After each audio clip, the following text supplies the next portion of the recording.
So some of you know that I spent last weekend in New Hampshire, where while there I had the great opportunity of attending a surprise birthday party for this fabulous 80-year-old woman by the name of Gladys Butterworth. Gladys had been a parishioner of mine at my former parish, St. John's in Portsmouth. Gladys was memorable for so many reasons. One of them was that she would always come to the communion rail with long white gloves. And somehow it just seemed right for Gladys. I'm not suggesting that, so don't go doing that. But it worked for Gladys. So it's great to be at this party. There are a number of other parishioners there. And I was reminded of another one of my favorites, a woman that, for the sake of sort of her privacy, I will call Carol. Carol had been at St. John's the entire time I was there. In fact, Carol had been at St. John's for almost her entire life. All three of her children had been baptized there. Her husband had been the senior warden at one time. Her kids had been married there. Carol came almost every Sunday service. She just was as faithful a member as could be. And that was clear from the start. In fact, so clear that not long after I'd been there, I approached her and I said, listen, would you be willing to run for vestry? It'd be great. And she looked at me and she said, no. So, okay, vestry's not for everyone, I get that. A few months later, I approached her again and I said, listen, would you help me out? See, we have this person in the parish and he's considering ordaining life. And we need to put together a discernment committee for him. I said, would you be willing to be a part of the committee? And she looked at me and she said, no. I hate being said no to, you know?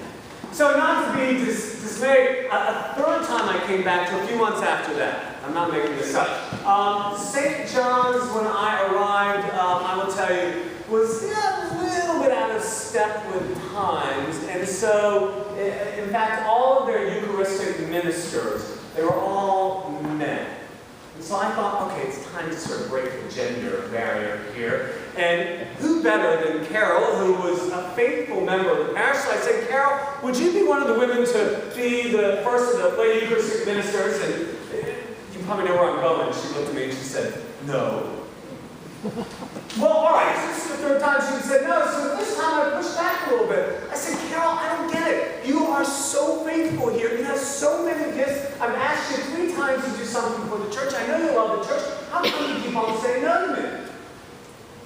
And I'll never forget her response. Her face, it had this sort of sad look, and she said to me, she said, I just don't feel worthy. I just don't feel worthy to administer the sacraments or to be on someone's committee. I don't feel worthy. If you were paying attention to the gospel story today, this question of worthiness comes up throughout the whole gospel. The word worthy was mentioned twice, but it's really, I think, at the heart of the story. So here's a little bit of context. Jesus has made his initial sort of introduction of who he is, several successful speaking engagements, and he's starting to create a buzz. People are talking about him. The word's getting out. So he's come into this new town of Capernaum. And not only has his reputation preceded him amongst the Jews, but even amongst some of the Roman citizens. A centurion, a soldier, a Roman soldier has heard of him. And the Roman soldier's got a bit of a problem. See, a beloved member of his household is ill. And so the soldier decides, maybe this Jesus guy can heal him. Now, you have to understand, it was kind of an odd thing for a centurion to cross the Jewish boundary there. I mean, it wasn't odd that they were sort of studying what Jews were about, but they respected that sense of separateness. And so for the centurion to approach a Jewish man, not to mention a Jewish leader, was really an intimate act. He does it first through a group of Jewish elders who know him because we hear that the centurion had been involved in the building of the synagogue. And it's the elders who come to Jesus first, and they say, listen, he's got a slave, and would you heal him? And it's the elders who first use that word, right? Who say, he is worthy. He is worthy of this. Because he has loved us and he's supported us. He's worthy. But Jesus is clearly interested. And so he begins to walk to the centurion's house. And that's when a second delegation of sorts approaches him, right? This time, a group of the centurion's friends. And the friends have been come to deliver a message from the centurion to Jesus. And the message, do you remember? The message is this. I've not come because I am not worthy. I'm not worthy to have you come under my roof. There it is again, that sense of worthy or not being worthy. But he does go on to say, the centurion, he does go on to say, but I know something about your authority, about having the authority to command. I, as a Roman soldier, have command over my sort of privates, and they do what I tell them. I have command over my slaves, and they do. So I know, because he believes in Jesus' authority, that you have the power to command, and that my slave can be healed. And so, in fact, Jesus, so struck by his faith, Jesus heals his slave. Now, at first glance, this might seem like a story that's about healing, but I don't think it is. Because the healing is sort of tangential to the whole story. I think what this is about the question of worthiness. What makes us worthy? Who's worthy? And this centurion, this unlikely character, he gives us an example, a witness to what makes us worthy. At first, understand his relationship with the Jews. He was generous, he was thoughtful, he was generous with his time, maybe even his treasure in helping to build the synagogue. He was respectful of others, even if they thought somewhat differently from him. What makes us worthy? Notice the compassion that he had for one of his household, a slave, concerned because his slave was ill, a slave of great value. Now, sort of the cynical voice might be, well, that was a value that was kind of material. But I think that there's a deeper intimacy here. I think that there is compassion for a member of his family. And here he is giving voice to the voiceless. That makes him worthy. That's sensitivity.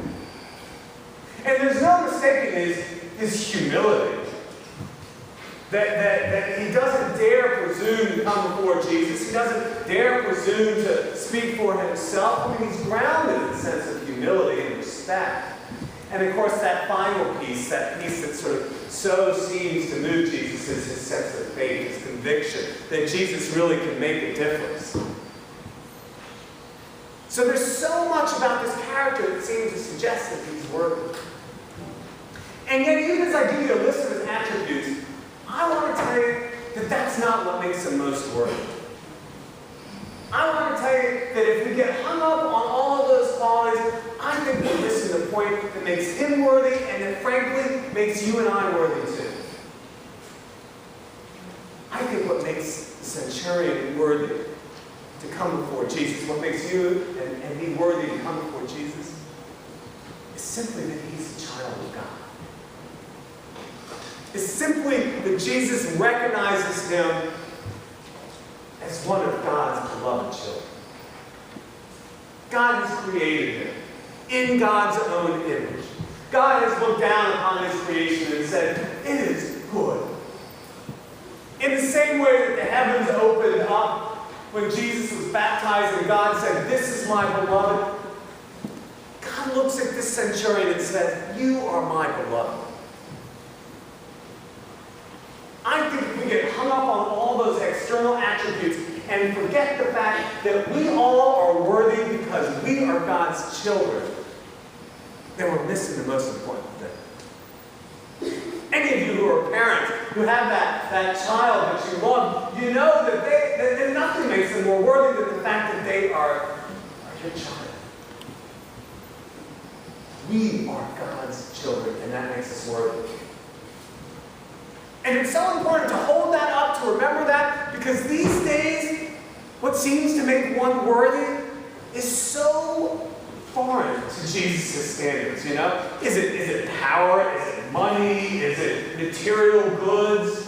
You know, is it how big your house is, how many cars you have?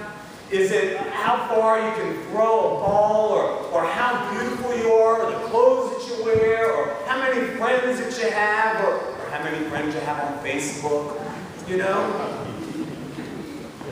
We can get caught up in thinking that that's what makes us worthy, and that's not it. But I think that that's why so many of us, and even all of us, I think from time to time, walk around and we don't feel so worthy. Because we get caught up in that other stuff. And it's dangerous when we don't feel worthy. It's dangerous because when we don't feel worthy, it changes the quality of life that we strive for, that we expect. It changes the kind of relationships that we enter into. It changes the quality of relationships that we're willing to tolerate, you know? It changes the work that we might pursue.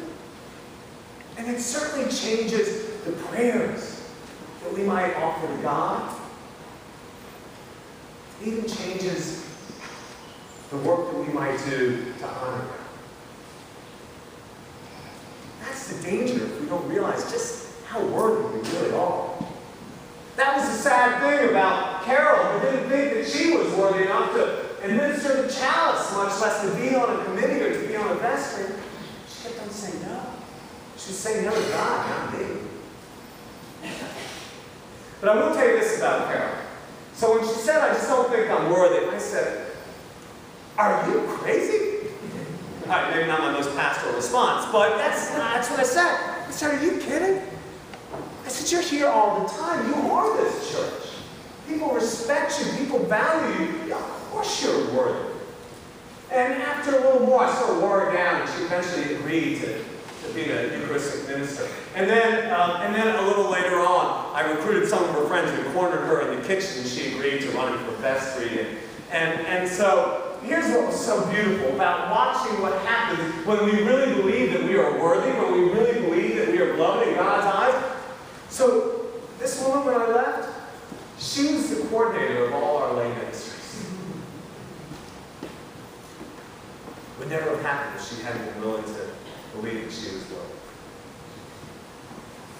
You see, I think the question isn't whether or not Jesus can look at the centurion or look at you or me and see that we are worthy. I think the only question is whether we're able to look at ourselves and to know that we are indeed worthy.